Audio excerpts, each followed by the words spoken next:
Mayong hapon sa tanan mga ka-farming. Karong hapon na mga abono ta sa atong mga tanong mga ka-farming kay doon na naman tayo mga itats nga sa atong mga manok nga atong harvest nga atong naging mga adlaw.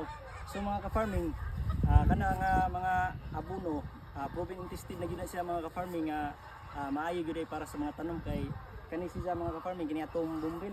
So mo ni siya naghatag og proven intestine sa ato ang abono kay kani itats ato ang gikuan ni mga ka-farming sa atong mga chicken mo ni atong abono ani. So ta makita ninyo halos ang iyahang dahon na pulihan sa mga kuan kining iyahang buwak.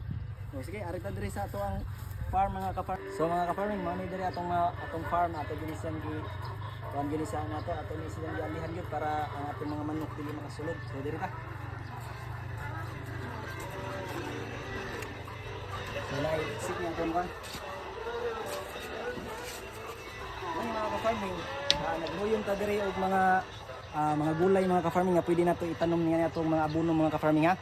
So naatay kalbasa o kining ang mais o kining carrots. So klase-klase ang ato atong kuan diri giluyong. Nagluyong ta diri. Mga ka-farming, makita niyo mga ka-farming na atong mga manok. So nadiri atong mga manok mga ka-farming. Kita niyo atong lubi. So kani atong lubi mga ka-farming. Nana ni siya abono diri nga ato ang gilubong kay naa man na siya diha ato manikon kay ato nang tanuman pohon. Pag-abot sa panahon nga nanatay kato mga dagko na to ato tay tanom diha ang atong mga seedling. So mga ka-farming, diri. Mga ka-farming, mao ni ang ato ang mga itats. Mao ni ato mga itats sa ato ang mga manok nga ato ang na-harvest. Nga atong mga orders ikaupat na ron ka adlaw. Mga ikaupat na ka adlaw ikas pag-harvest. So ato ni siyang iabono. So mao ni ang ato ang lubi mga ka-farming base sa ato ang mga eksperto. Sa mga eksperto nga sa mga ka-farmers natin mga eksperto. So ang ilang tingin ikudlo sa ilahang pablino na ang ato ang abono iantaw gyud mga ka-farming. So posible yung mga ka-farming 2 meters ang tahiya dapat sa basta mga karaan ng lubi pero bata pa man ang atong lubi mga ka-farming. So naa sa tabi mga 1 meter siguro kapin. Ato na tuloy pala sige. Sige siya mga ka-farming. So ani ato nang gamito ng atong itats mga ka-farming.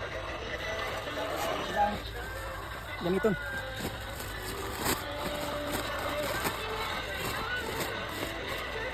So yung anak kanindot mga ka-farming. So mo ni mga ka-farming, ang atong mga itats mga ka-farming, with carbonized risal ni siya mga ka-farming. So yung anak kanindot ang ato ang mga pangabono sa atong mga tanom diri. Kay dunay risal nga decarbonized na ato para ma-mix siya sa atong iti. Sa atong utang diri.